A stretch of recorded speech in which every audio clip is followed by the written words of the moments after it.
Hey, what's up, Culture Drop? Galen here. I've got a fun little segment for you in this quick hit video I'm calling 2-Minute Masterclass. And then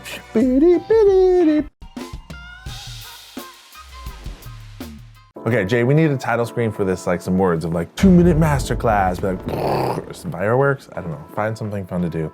Here's what I want to share with you. This is based on a real story that happened inside my company. And I was like, what a great thing to showcase and be like, here's a masterclass in receiving feedback. Well, I'll tell you what it is. Recently on my team, Sydney on my team, who does our content, and she's amazing, our digital content kind of stuff. I was sending her some feedback and I was like, hey, looking through some copy of just stuff that she has created. I was like, hey, I noticed a couple like little spelling mistakes and stuff like that and errors in here.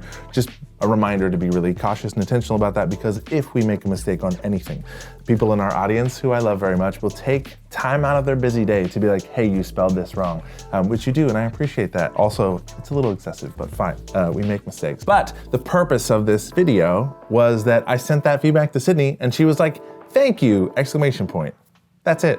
It was great. It wasn't defensive. It was like that. I was like, thank you for the feedback. Awesome. Love it.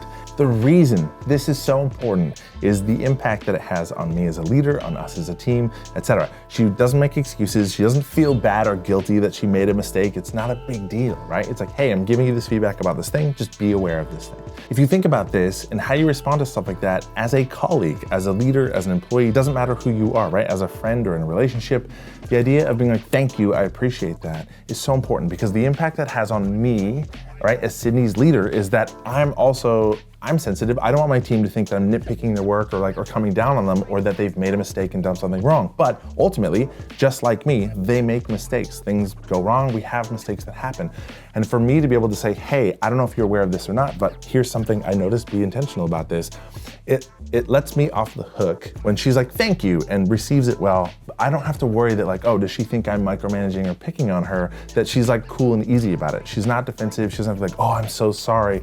None of that is necessary. Just to be like, hey, I want you to be aware of this. Great, thank you. What that also does in our working relationship is it makes me feel safe to give her feedback and approach her with things, knowing that she's not gonna freak out. She's not gonna see it as something that's a big deal if it's not, right? It builds a sense and a foundation of trust in our working relationship that like, if I need to say something, I can say it. And also, right, so like it's a two-way street. Just that for both of us, knowing that we can say things to each other makes our working relationship more smooth. And on my team, with Jay, with Gary as well, like I could give 1,000 examples of this. This is how we do feedback on our team. And it's really important that like we have that. Like I think I see, as a leader, I see lots and lots of examples of that with my team, where it's like, hey, you know, I'm nervous about giving feedback because I don't want my team to think that I'm criticizing them, but them receiving it well is like, hey, everything's cool, you're aware of this, yep, great. And then like to take that to heart, to not repeat those mistakes is really important. But I think that's such a good foundation for a good working relationship. Inside a team, inside any relationship, regardless whether you are the employee, you are the leader, you are just a colleague, right, on level ground with someone else. The takeaway here, the actionable thing is next time you receive feedback, obviously depending on the context, consider just being like a genuine, sincere thank you. Anytime that you're receiving feedback, there's an opportunity there. A of all, to be grateful that that person was honest with you, to come to you and share that thing instead of just harboring it or keeping it to themselves. Also for making you aware of something that you can improve or fix within yourself if you care about growing and being better. Like that's valuable. Outside feedback is really, really helpful. And a lot of times if people don't trust you or they don't believe that this thing can be improved or fixed, they will keep feedback to themselves, which can lead to resentment or you driving them crazy for something that you're not aware of. So it is a gift that somebody will share feedback with you.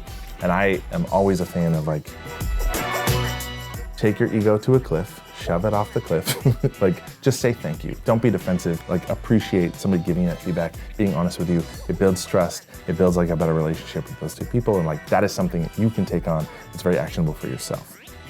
Oh yeah. Jay, are you ready? I'm ready. I feel ready. Feel good. What? Oh, yeah, dun.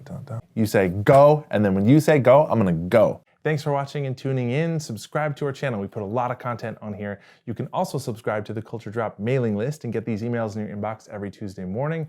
Follow our social media channels. Put a lot of free content out about just being more awesome and building great teams.